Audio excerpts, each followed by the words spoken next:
时空仿佛瞬间被这位是我师弟，则是他亲传弟子，身为人类族群第一位实力都无有匹敌之，因为他才有今日。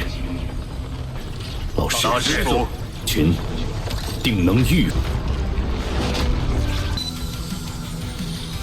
是老大，老大，是老三。时空的压迫还要强。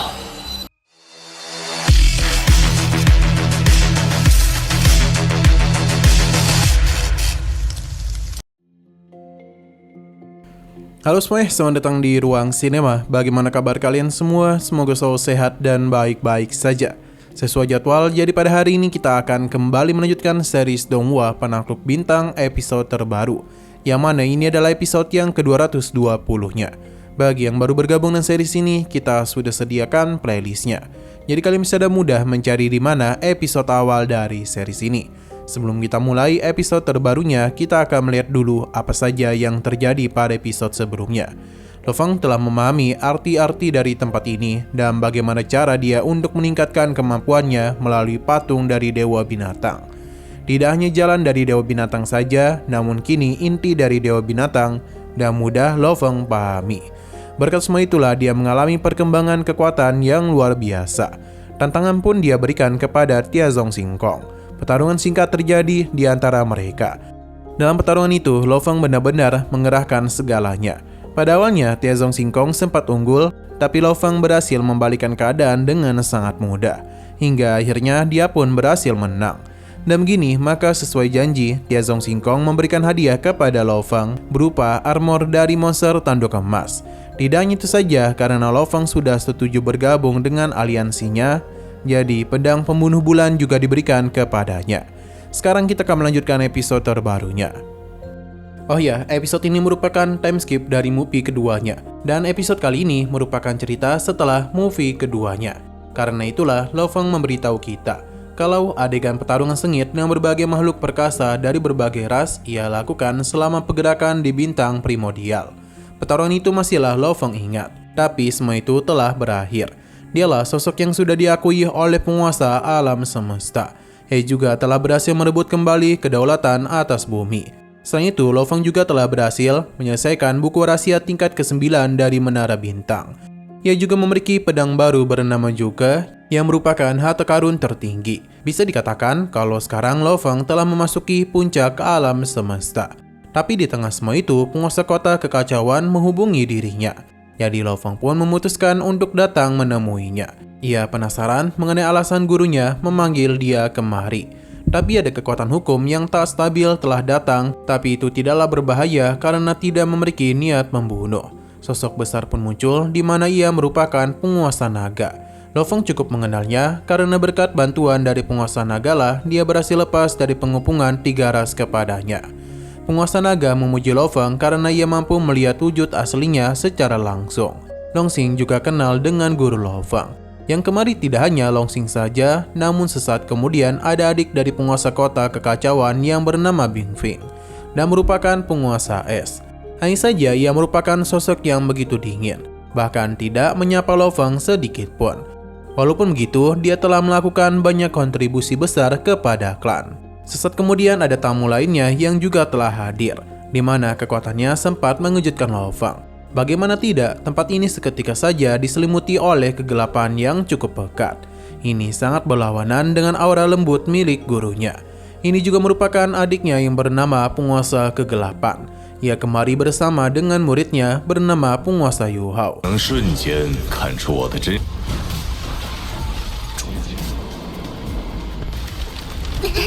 时空仿佛瞬间被这位是我师弟，则是他亲传弟子。 Lo Fang tidak menduga dengan pertemuan ini karena bagaimanapun mereka semua merupakan pilar dari umat manusia. Tapi meskipun begitu, hanya sedikit catatan tentang mereka dalam informasi publik. Bapa tak heran mengapa kedua orang ini bisa berasal dari sekolah yang sama dengan penguasa kota kekacauan. Setelah mereka berkumpul, gurunya pun memberitahu kalau alasan dia memanggil Lo Fang kemari adalah untuk memperkenalkan mereka. Tapi dia juga ingin mengajaknya untuk mengunjungi seseorang yang tidak bukan adalah gurunya. dan sekaligus pendiri garis keturunan alam semesta virtual. Perjalanan pun mulai dilakukan di mana sepertinya tempat itu sangat jauh. Bahkan mereka itu harus merasakan banyaknya fluktuasi hukum. Lo Feng dapat merasakan hal tersebut seolah-olah ia sedang berada di asal mula alam semesta. Penguasa kota kekacauan membenarkan hal itu karena tempat gurunya berada merupakan asal mula alam semesta virtual. Lo Feng baru tahu kalau alam semesta ini ternyata memiliki asal-usul juga. Perjalanan teruslah mereka lakukan sampai-sampai Lo Feng dan yang lainnya hanya berbentuk energi saja. Pada puncaknya mereka pun telah sampai di sebuah titik, di mana ternyata mereka itu tengah berada di hadapan sosok yang benar-benar sangatlah besar. Ternyata ia merupakan guru mereka dan bernama Yuan, makhluk pertama dan terkuat di alam semesta di antara umat manusia. Ia menjelajahi alam semesta dan membangun reputasi yang luar biasa. Ia bisa melihat seluruh alam semesta purba dari apa yang mereka ketahui. Kekuatannya tidaklah mampu ditandingi. Ia juga memimpin bangsanya untuk terus tumbuh lebih kuat. Yuan juga telah melahirkan murid-murid kuat di mana hampir dari mereka adalah para penguasa. Berkatnya jugalah umat manusia kini berada di bawah pelindung yang cukup aman. Lo Feng sangatlah senang bisa bertemu dengan Yuan. Ia pun memberikan hormat kepadanya, begitu pula dengan yang lain.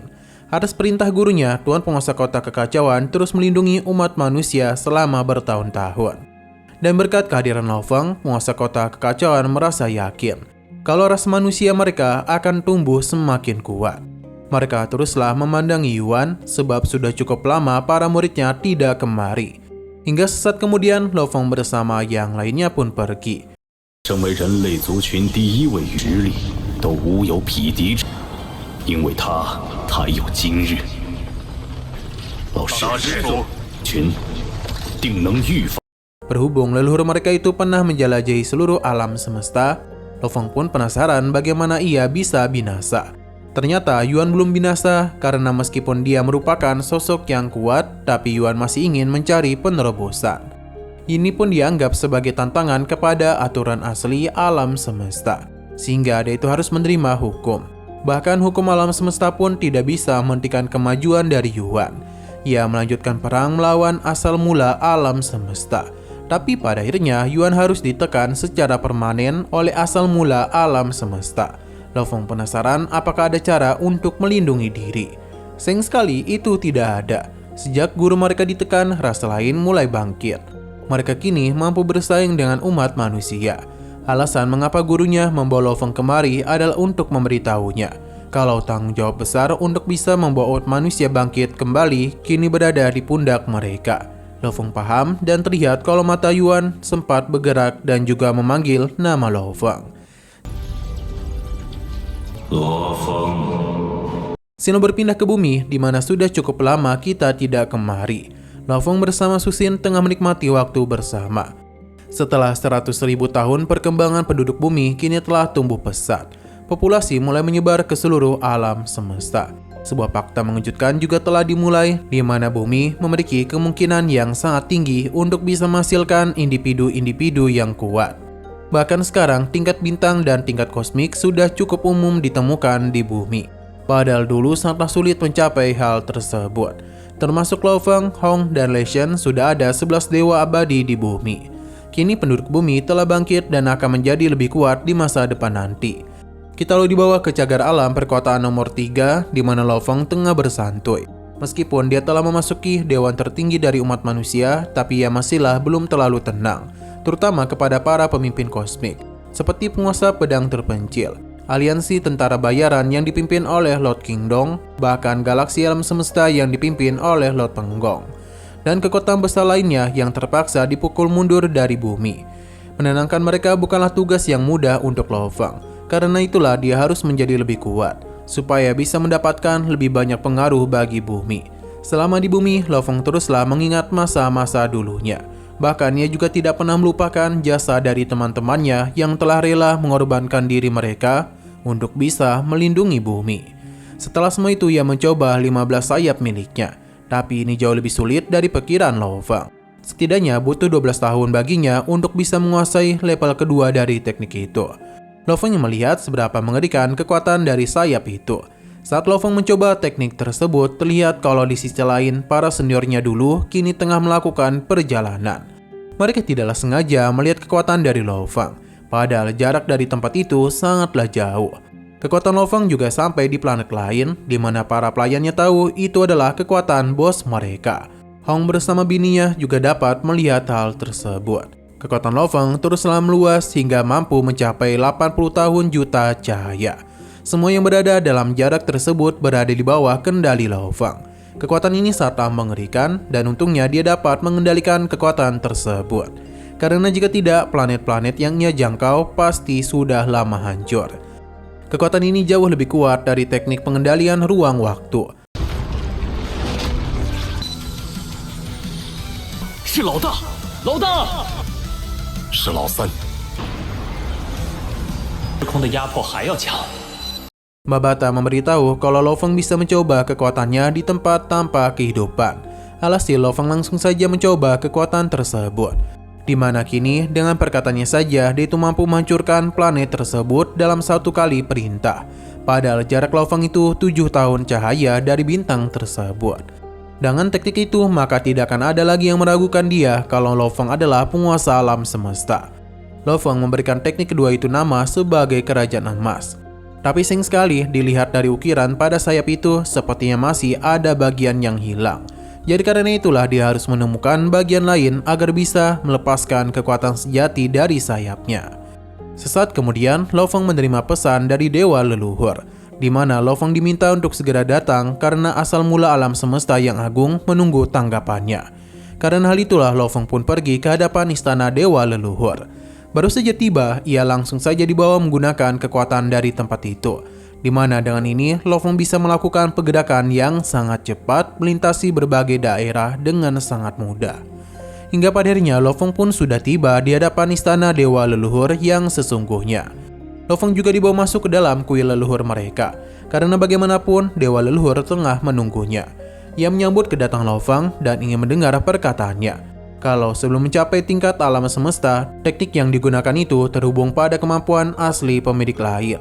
Yang pertama kali muncul di alam semesta, Origin. Lo Feng tidak tahu hal ini dapat diketahui oleh Dewa Leluhur. Tidak heran mengapa sekte Dewa Leluhur dianggap sebagai penjaga setengah lingkaran alam semesta. Di saat Lo Feng benar-benar menjadi penguasa alam semesta, apakah ia dapat melindungi sektenya?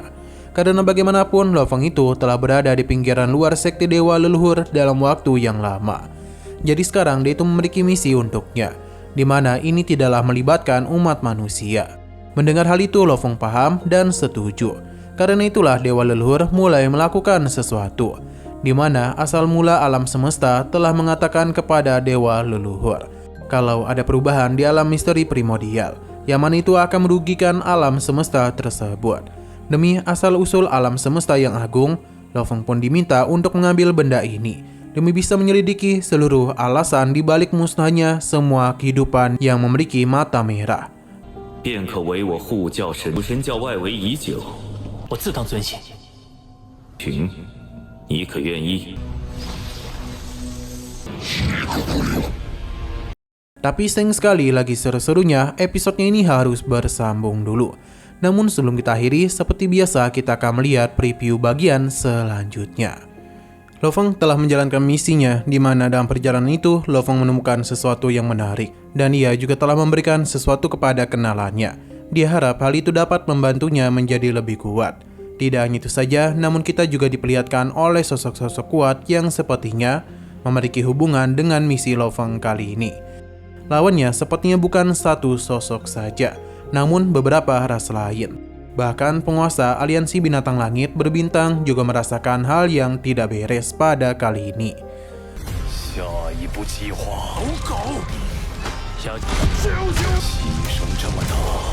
Oke, sekian dulu pada video kali ini. Untuk video selanjutnya akan segera hadir. Jadi bagi kalian yang mengikuti series ini, langsung saja klik subscribe dan aktifkan loncengnya. Terima kasih yang sudah menonton video sampai habis.